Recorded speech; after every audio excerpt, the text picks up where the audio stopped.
Hello students, my name is Manoj Singh और आज का कैपेसिटर का नेक्स्ट टॉपिक है डाइलेक्ट्रिक। क्योंकि यही वो डाइलेक्ट्रिक है जिसमें कैपेसिटर में एनर्जी स्टोर होती है। यानी हमें अगर ज़्यादा एनर्जी स्टोर करनी है या ज़्यादा उसकी कैपेसिटेंस को बढ़ाना है तो हमारे पास डाइलेक्ट्रिक एक ऐसा मटेरियल है जो कैपेसिटर की कैपेसिटेंस को क्या करता है, बढ़ा देता है। ओके, तो यहाँ पे हम ये देखते हैं कि डाइलेक्ट्रिक आखिर है क्या। ये डाइलेक्ट्रिक है क्या? डाइलेक्ट्रिक एक ऐसा मटेरियल है जिसमें इलेक्ट्रॉन टाइटली बाउंड होते हैं। इलेक्ट्रॉन टाइटली बाउंड होते हैं यानी इलेक्ट्रॉन इजी वे में एक जगह से दूसरी जगह नहीं जा सकते। यानी यूँ समझें कि उसके जो एटम्स होते हैं उस मटेरियल के, वो टाइटली क्या होते हैं, बाउंड होते हैं। तो यहाँ पे हमने लिखा है a such material in which electrons are tightly bound is called dielectric as wax and mica etcetera. और भी कोई मटेरियल हो सकता है। यहाँ पे हमने एग्जाम्पल के तौर पे दो मटेरियल दे रखे हैं। यानी एक ऐसा मटेरियल जिसमें इलेक्ट्रॉन टाइटली बाउंड होते हैं या इलेक्ट्रॉन को इजीली नहीं फ्लो किया जा सकता है, उसको हम क्या बोलते हैं, डाइलेक्ट्रिक। उसको हम क्या बोलते हैं, डाइलेक्ट्रिक। यानी दूसरी चीज में हम ये कहें कि एक ऐसा मटेरियल होता है, अगर हमने उसको क्या कर दिया, किसी भी इलेक्ट्रिक फील्ड में रख दिया, हाई इलेक्ट्रिक फील्ड में, तो इसमें अपना आप ही पोल बन जाते हैं। यानी एक तरफ पॉजिटिव बन जाता है और एक तरफ क्या बन जाता है, नेगेटिव। यानी इसमें एक तरफ पॉजिटिव और एक तरफ क्या बन जाता है, नेगेटिव। ओके, तो हमारे पास इस इलेक्ट्रिक फील्ड का मतलब है इलेक्ट्रॉन क्या करते हैं, इस इलेक्ट्रिक फील्ड की अपोजिट डायरेक्शन में चलते हैं हमेशा। इस इलेक्ट्रिक फील्ड की अपोजिट डायरेक्शन में इलेक्ट्रॉन फ्लो करते हैं।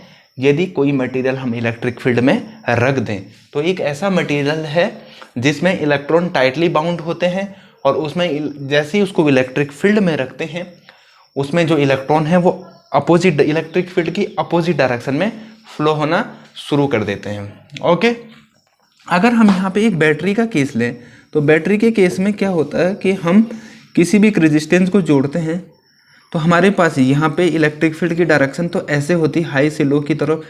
तो हमारे पास यहाँ पे देखिए तो इलेक्ट्रॉन इस तरफ आएगा, इलेक्ट्रॉन क्या है, इस तरफ आएगा। जब नेगेटिव से पॉजिटिव इलेक्ट्रॉन यहाँ पे आ जाएगा सारा, तो यहाँ से फिर करंट फ्लो करनी शुरू हो जाएगी। इसीलिए हम ये कहते हैं कि करंट जो है वो इलेक्ट्रिक फील्ड की डायरेक्शन में फ्लो करती है और इलेक्ट्रॉन क्या करते हैं, उसके अपोजिट फ्लो करते हैं। तो यहाँ पे हमने एक डाइलेक्ट्रिक मटेरियल, यानी यहाँ पे डाइलेक्ट्रिक मटेरियल नहीं बल्कि पहले हमने एक मेटल रखा हुआ, एक मेटल को हमने इलेक्ट्रिक फील्ड में रख दिया है। अब इस जैसे हमने इसको इलेक्ट्रिक फील्ड में रखा तो इस पे दो पोल क्या हो गए, इंड्यूज हो गए। जिन दो पोल इंड्यूज होने की वजह से हमने इसको क्या बोला, डाई इलेक्ट्रिक। यानी यहाँ पॉजिटिव आ गया, यानी यहाँ निगेटिव आ गया। यानी इलेक्ट्रॉन जो है इलेक्ट्रिक फील्ड के अपोजिट डायरेक्शन में क्या हुए, फ्लो हुए।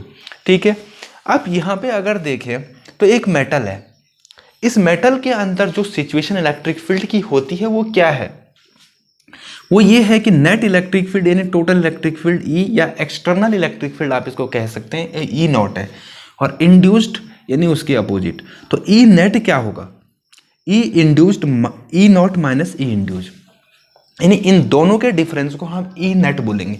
लेकिन मेटल एक ऐसी चीज है जिसमें एनर्जी का फ्लो होता रहता है, यानी एनर्जी को स्टोर नहीं कर सकते हैं।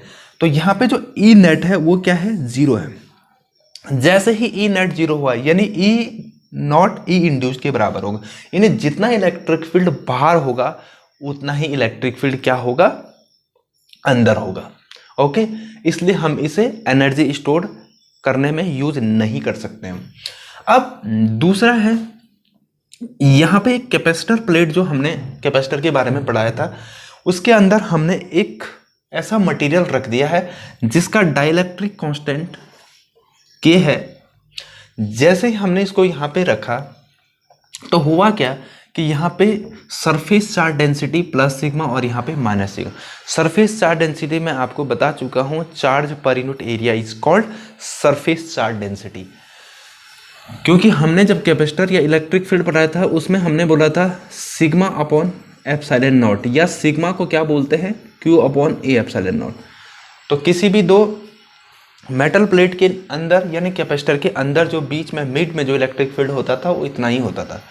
ओके, अब यहाँ पे देखिए जैसे ही हमने इसको बाहर एक्सटर्नल फील्ड लगाया, इसके अंदर हमने डाइलेक्ट्रिक रखा, इसके सामने अपना आप ही पॉजिटिव आ गया और इस पॉजिटिव के सामने अपना आप ही निगेटिव हो गई, यानी ये मटेरियल अपना आप ही डाइलेक्ट्रिक बन गया, यानी दो पोल क्या होगी, सेल्फ ही इंड्यूस्ड हो गए। ओके, तो यहाँ पे अगर हम देखें तो E net equal to E naught minus E induced, बिल्कुल सेम। ई नॉट की वैल्यू जो है वो सिग्मा अपॉन एप्सिलॉन नॉट है, क्योंकि उसकी सरफेस चार्ज डेंसिटी सिग्मा है बाहर, और अंदर जो है वो सिग्मा 1 माइनस का और सिग्मा 1 प्लस का, तो sigma 1 upon epsilon not total electric field इसके अंदर। यहाँ पे देखिए तो E net 1 upon epsilon not और सिग्मा माइनस सिग्मा 1। अब जब ई नेट है तो ई नेट ये टोटल एक सिस्टम बन गया, तो टोटल एक सिस्टम बन गया, इस सिस्टम में डाइलेक्ट्रिक है, तो इलेक्ट्रिक फील्ड आप जानते हैं सिग्मा अपॉन के एप्सिलॉन नॉट होता है। के इज डाइलेक्ट्रिक कांस्टेंट। यहाँ से हमने क्या किया, एप्सिलॉन नॉट को क्या कर दिया, कट कर दिया। अब यहाँ सिग्मा अपॉन के सिग्मा माइनस सिग्मा 1, सिग्मा 1 की वैल्यू हमने यहाँ से निकाल दी, क्या, सिग्मा 1 माइनस 1 अपॉन के। ओके, इसमें और आगे एक नेक्स्ट टॉपिक अभी और पढ़ाऊंगा, यानी इसमें कई टॉपिक और आने वाले हैं। तब तक इस वीडियो को देखें, शेयर, सब्सक्राइब और कमेंट करना ना भूलें। Thank you very much.